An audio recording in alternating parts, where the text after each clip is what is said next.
Lucas, matanong ko lang. Gaanong katagal na ba kayo niyang si Sarah? Matagal na po, Lo. 4 years na po kami and more than 6 years na din po kami magkakilala. Aba, 4 years na pala sila tapos inaga pa ang Manuel ko? Sa 4 years na yun, ilang beses ka kayong nag-cheat? Matagal na rin pala kayo. Anong plano niyo sa kasal? Naku, Lo, kailangan ko muna magpayaman bago kami magpakasal ni Sarah. Tsaka ako naman pipiliin ni Sarah, wala nang iba. Ang tanongin mo, si Eko. Ako? Focus sa career, Lo. Sagaba lang yung girls sa akin, Lo. Tsaka, oo nga, pinsan. Bakit di mo mapakasalan tong si Sarah? Siguro naman, Sarah, mahal na mahal mo yung pinsan ko, di ba? Schoolmate mo pala siya, babe. Bakit wala ka nababangit sa akin? Ay, yes, babe. Hindi ko naman kasi alam na pinsan mo pala si Eko. Pero alam niyo po, Lo, kilabot sa school namin itong si Eko. Talagang lahat ng babae kusang lumalapit sa kanya. Kahit wala siyang ginagawa, siyang unang nilalapitan ng mga babae. Aba, Eko po, mukhang ikaw ang magmamana ng pagiging chick boy sa pamilya natin Baka kaya wala kang pinapakilalang girlfriend mo kasi nahihirapan kang mamili, no? Hindi po, Lo. Nahihirapan lang po ako pumili kasi lahat magaganda.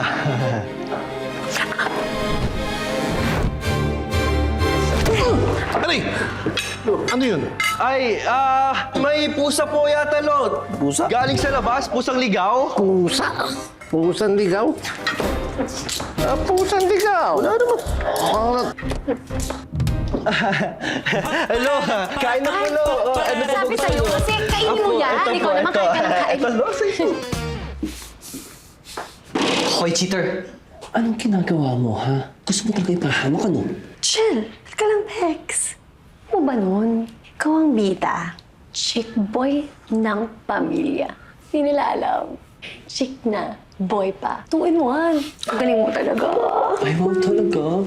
Sinasabi ko sa'yo, Sarah, ha? Baka hindi mo magustuhan pag ako yung nagsalita kay Lucas. Oh, teka lang. Uy, kumalma ka. Anong nangyayari dito?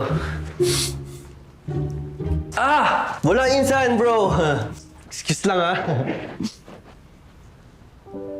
Halika nga dito. Ano yung kanina, ha? Nagbida-bida ka na naman. Di ba sinabi ko sa'yo, umayos ka? Tinanggal mo na yung mga pula-pula sa kuko mo? May tira pa, oh. Tanggalin mo yan, ha? Yes, babe. Bilisan mo.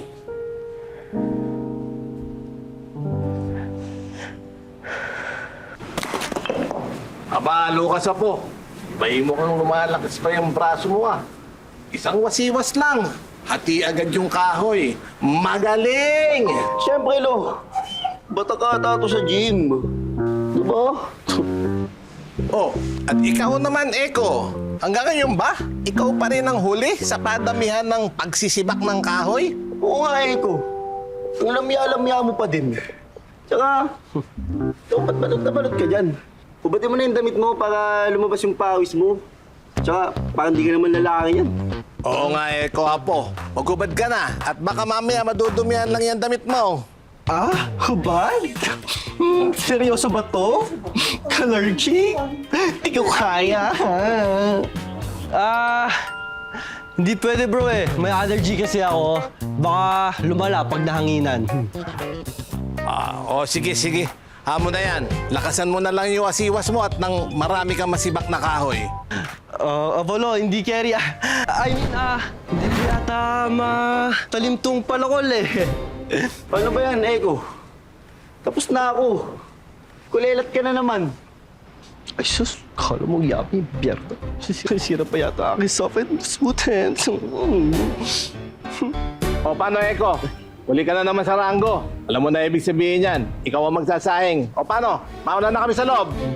Oh, paano ba yan? Dahil sa pagiging malamya mo, o sinabagsak mo. Hina mo talaga. Goralo! Gagamitan ko na po to ng 100% lakas.